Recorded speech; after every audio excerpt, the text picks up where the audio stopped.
I know you all are knocking, hi! I know you all are knocking doors and working so hard day in and day out. We've got 15 days left in this thing. I know. It's down to the wire, 15 days left. And I want to thank each and every one of you for being here today. It is so desperately important, and I'm so honored and thrilled that you all are here. Can we please give it up for Shawn Fain?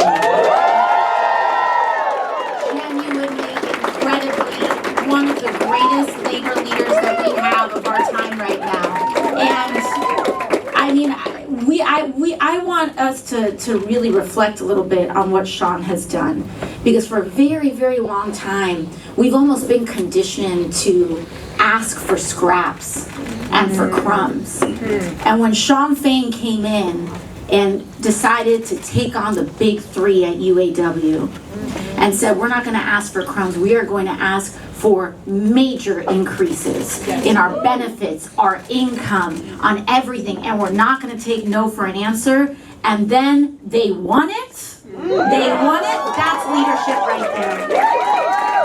And real leadership demands us, and it calls on us to really demand for what we deserve. For what we deserve, not settle for what we've been conditioned to accept. And so I'm thrilled to be here. I'm thrilled to be in company with you all. This is it right now. We know it. We know that this is it right now. I've been touring across the state this weekend, and I want to tell you all a little bit about what I've been seeing. Went to Penn State on Friday.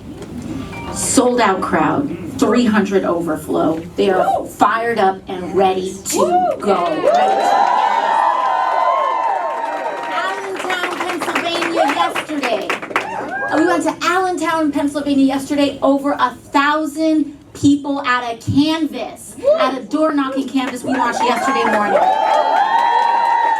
And it wasn't just a regular canvas, this was a bilingual canvas. Doors in Spanish and English. And then we went to Reading, Pennsylvania. Reading, Pennsylvania, because I believe that we don't just show up to communities with high voter turnout, right? Because in communities with lower voter turnout, it's because government has neglected them. Right. Because our government has neglected them. And the way that we turn that ship around is not by saying, hey, if you want something, then you need to step up first. We are part of political leadership. We must extend our hand first and show them that we see them and care about them. And so we filled up the gym out in Reading, Pennsylvania, and we're just so genuinely excited about that. And then today we've got Philadelphia. Philadelphia is where we're going to win this. Philadelphia is where we're going to win this, and I want to tell you a little bit about why. Because as we see, Donald Trump is running around, and as Shawn mentioned, he put on his little McDonald's costume today. Halloween came early for Donald Trump.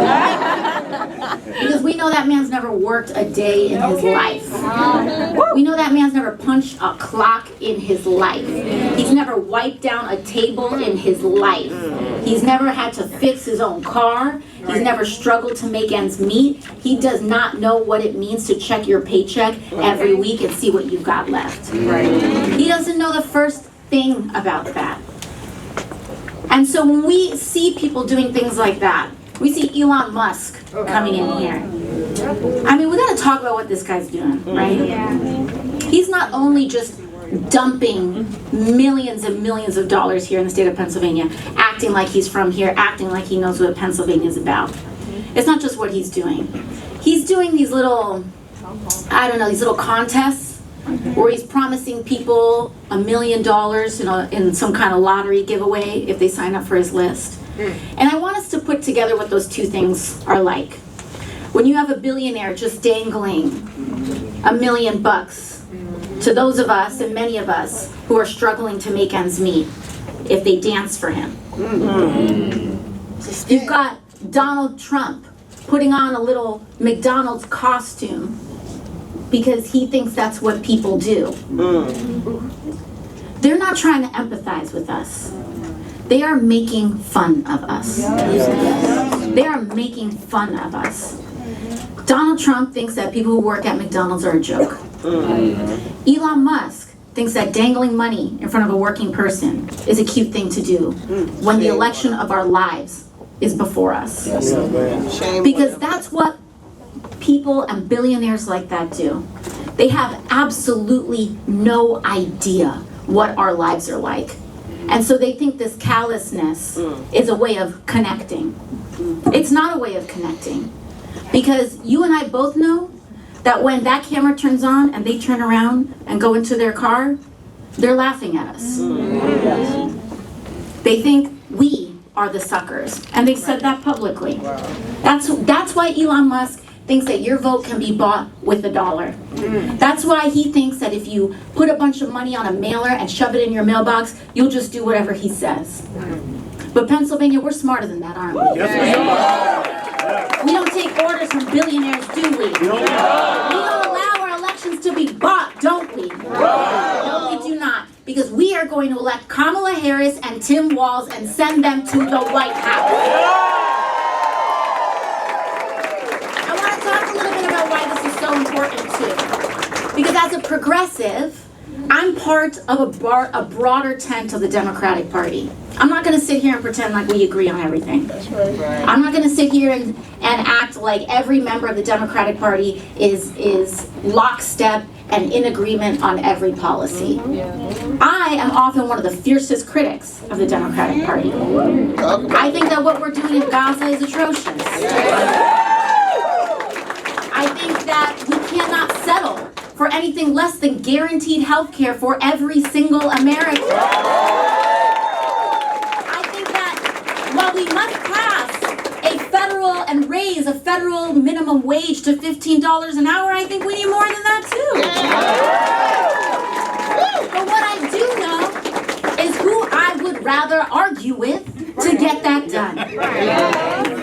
And I know that I would rather be wrestling in the conditions with Kamala and Tim in the White House than with Donald Trump in the White House. We know that 10,000%, 100,000%, because we saw what happened in a Donald Trump presidency. And I want to get a little bit personal here for a moment, because recently, not too long ago, was the 7-year anniversary of Hurricane Maria. Let's talk about it. Hurricane Maria happened in 2017 under Donald Trump. And it was one of the largest natural disasters, one of the worst hurricanes in U.S. history and in the history of the Western Hemisphere.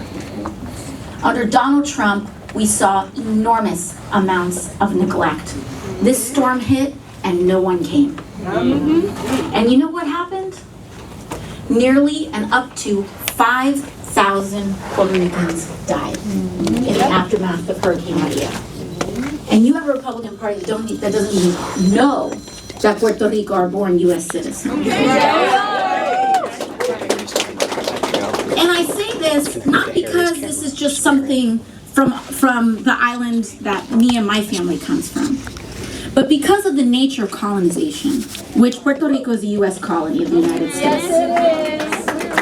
What they do is use that as a lab for what they bring and import to some of the most vulnerable communities here in the United States. Yes, they do. And so when we saw the corruption, it wasn't just the neglect, but when the millions and hundreds of millions of dollars in relief came in, did that go to the construction of everyday people to rebuild their lives? No. What did Donald Trump and his cronies do? They pocketed it with shell corporations like Whitefish Energy, based in Montana, that did nothing for the people of Puerto Rico. And the reason that's important is because we are living in an era of a climate crisis. We saw in Florida a storm go from Category 1 to Category 5 in a matter of hours and slam the state. You've got North Carolina, people still trying to dig out their lives from what is happening. These things are going to happen, and we have to stand up and fight against it. But we cannot stand for leadership that believes that everything is for sale.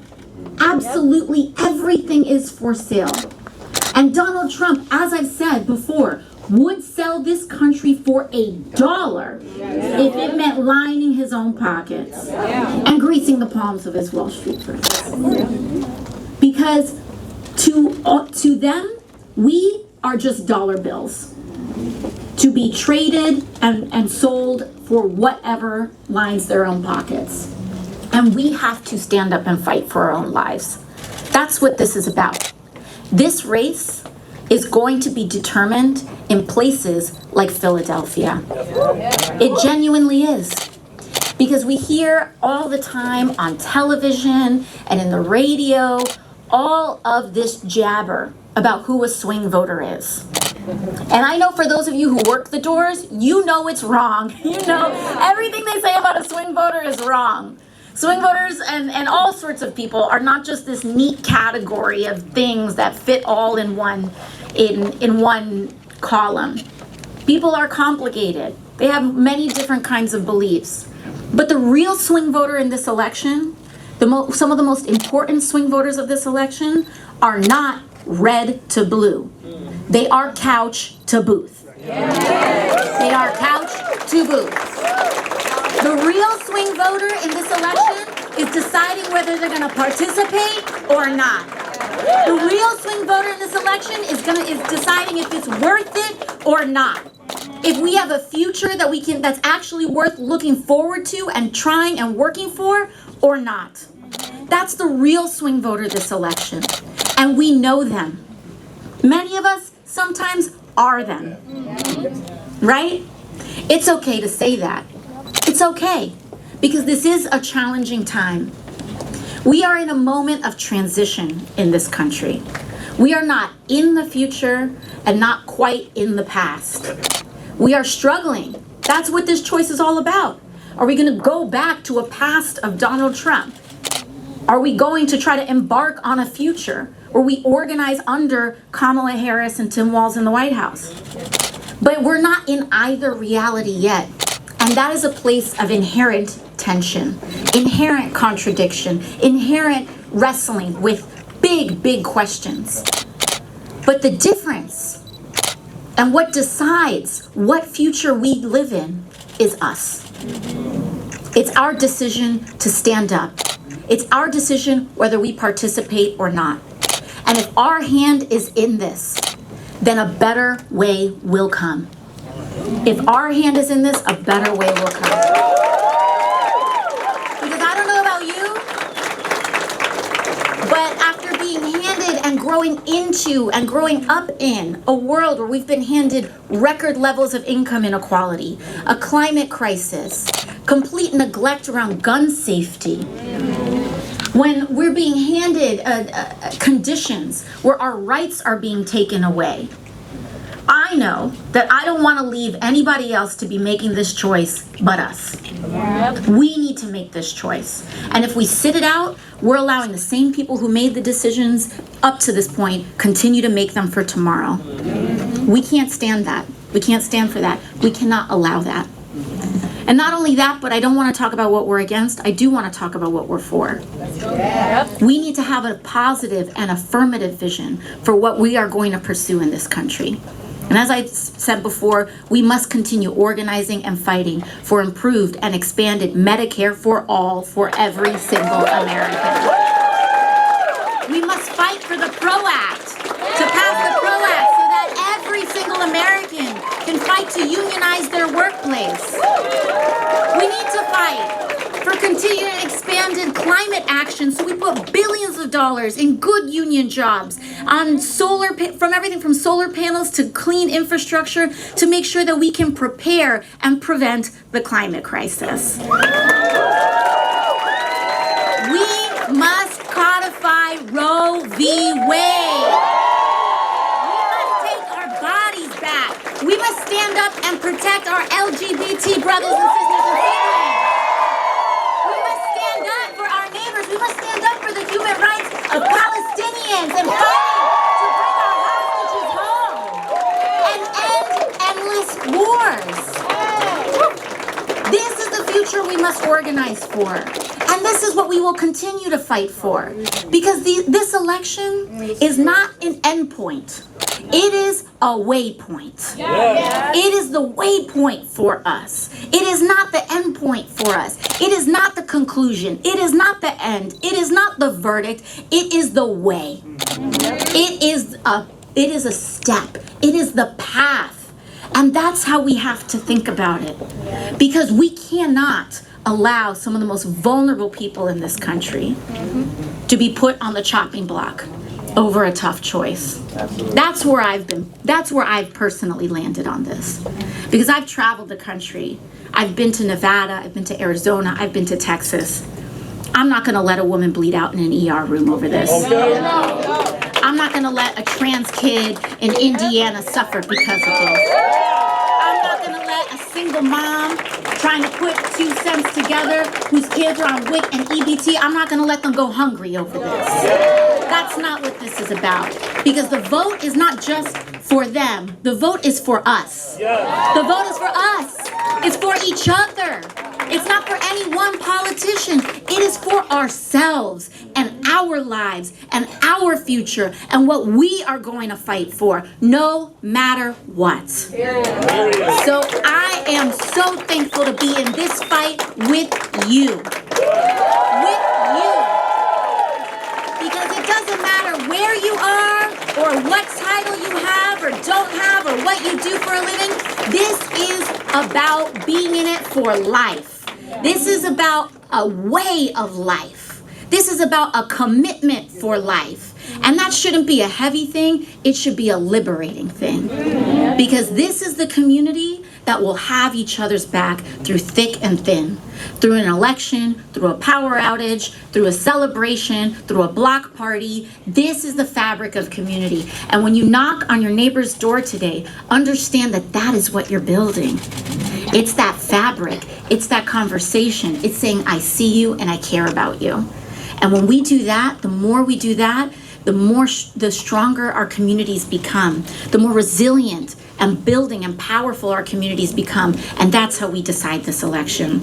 Because that's why they spend so much energy trying to make us scared of each other. That's why they spend so much energy and resources trying to make us scared of trans people and immigrants and women and men and people of all different races. Because they know that if we're scared of each other, then we cannot come together. Because when we do come together, we take on Wall Street, we take on these big corporations that are jacking up our rent and making our mortgages expensive and jacking up the price of our prescriptions and making life financially impossible in this country. When we come together, we take on the price gougers. When we come together, we take on corrupt politicians. And that's what they don't want us to do. So we have to reject this bunk about any sort of crazy thing about who's in a sport and whatever. I don't know about y'all. I did varsity track in high school. I never had any problems with this. No one's had any real problems with this. This is like a podcast problem, okay? This is like a thought experiment. When it comes to immigrants in this country, we've been taught to run away from this issue. Let me tell you all, 1 in every 15 people in this country lives in a mixed status household. 1 in every 15 people in the United States lives in a mixed status household. So when Donald Trump talks about mass deportations, he's talking about breaking up 1 in 15 families in the United States. I don't think so. If you're pro-family, you're anti that. And not only that, but immigrants, the CBO showed that one of the only reasons the United States economically outperformed the other developed nations is because of the fact that we accepted the population of immigrants that we did. Because our folks do the jobs and continue to propel our economy that many people and places weren't able to fill. Think about it. Republican states that have very xenophobic policies have had to roll back child labor laws because they don't have enough people to continue to fulfill our economic needs. Little kids are getting their hands mangled in meat processing plants because of how xenophobic they are. But places that have been accepting and have been accommodating have had their economic opportunities rise, create more jobs, create more businesses. So when we talk about economic plans, understand that it's all connected. When it comes to the right to choose, is there anything more economically impactful in your life than having a kid? No. And choosing to have a kid or not? Imagine being forced into a pregnancy against your will, and we're going to talk about how that's just a social matter. Who's going to pay for childcare? That's more, or that's just as much or more than our rent. So don't let them try to divide us into thinking that they're just cute social issues and economic issues, because these are our life issues. And when we reject these differences, when we realize what Lincoln said, that a house divided cannot stand, a nation divided cannot stand, and all they try to do is divide us based on who we love and what our identity is. They are trying to divide us so that we cannot stand for ourselves and against what they're doing. We must be a nation united. We must reject that division in order to accept the prosperity that can come when we stand together.